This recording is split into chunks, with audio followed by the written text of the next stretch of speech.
আমাদের সমাজে বিষণ্ণতা বা ডিপ্রেশন নিয়ে একটা প্রচলিত ধারণা আছে। মানে যদি কেউ কাঁদে, একা থাকতে চায়, ঘুম হারায়, তবেই সে বিষণ্ণ। কিন্তু সব বিষণ্ণতা একরকম নয়।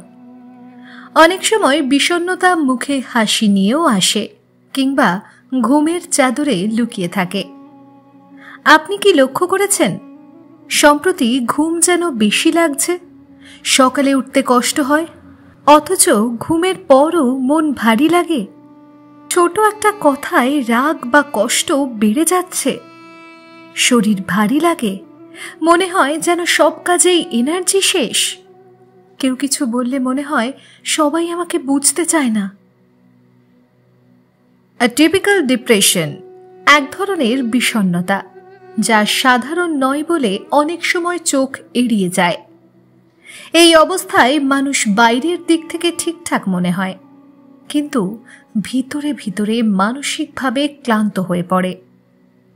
শরীরও বলে দেয় মনের গল্প। আমরা যখন মানসিকভাবে চাপে থাকি, শরীরেও তার প্রতিক্রিয়া দেখায়।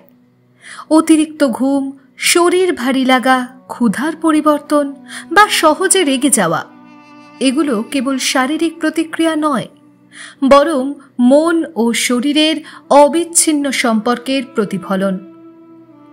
মনোবিজ্ঞানীরা বলেন, অনেক সময় মানসিক ব্যথা মস্তিষ্ক শরীরের ক্লান্তি হিসেবে প্রকাশ করে, যেন আমরা সেটাকে বুঝতে পারি।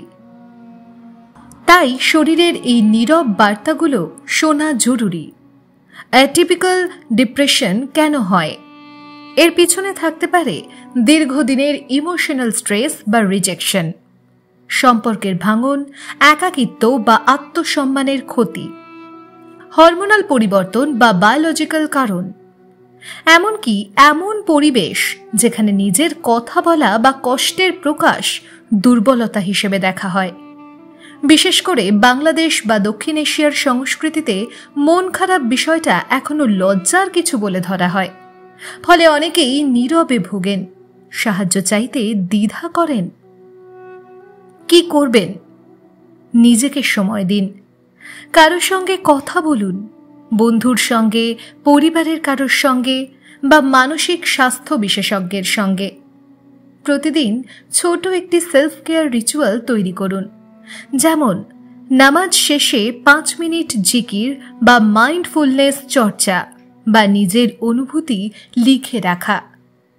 বিষণ্ণতা সবসময় কান্নায় প্রকাশ পায় না। কখনো অতিরিক্ত ঘুম, অল্পতেই রাগ কিংবা শরীর ভারী লাগাও হতে পারে মনের আর্তনাদ।